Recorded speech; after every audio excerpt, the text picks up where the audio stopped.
Devant les caméras de 7 à 8 sur TF1 ce 16 octobre 2022, Emmanuelle Seigner s'est exprimée sans tabou sur les accusations qui visent son mari Roman Polanski.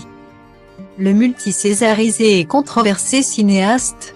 Pour elle, il est sali tandis que la présomption d'innocence est bafouée. L'actrice a accordé une interview exclusive à Audrey Crespo-Mara pour défendre le père de ses 2 enfants.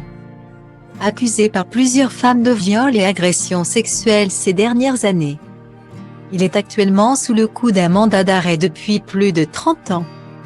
Poursuivi par la justice américaine qui l'accuse d'avoir violé et drogué une adolescente de 13 ans.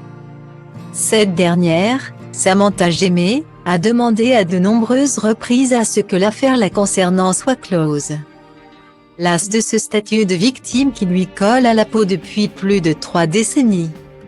Sans langue de bois aucune, Emmanuelle Seigner a décidé de prendre la parole, alors que sort son livre autobiographique Une vie incendiée, édition de l'Observatoire.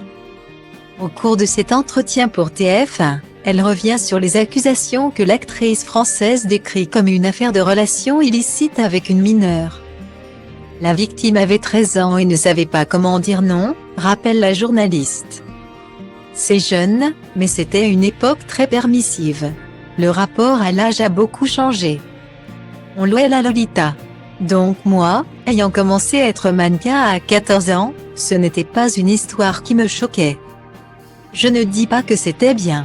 On n'est pas obligé d'applaudir cette époque, mais c'était comme ça. Guillemets. Après cette contextualisation des faits, la sœur de Mathilde Seigner se souvient de l'homme qui était Roman Polanski et qu'elle a épousé en 1989, moi quand j'ai connu mon mari. Toutes les jeunes femmes voulaient coucher avec lui. C'était dingue. Il avait 52 ans. Mais il avait l'air d'en avoir 30. Il était un grand metteur en scène donc il attirait énormément.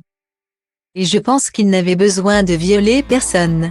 Des déclarations qui risquent à coup sûr de faire polémique. Mais la comédienne est prête à relever le challenge, elle qui subit avec sa famille depuis des années des attaques virulentes. Tout ce qu'elle souhaite, c'est qu'on lui foute la paix. Roman Polanski reste présumé innocent des faits qui lui sont reprochés jusqu'au jugement définitif de ses affaires.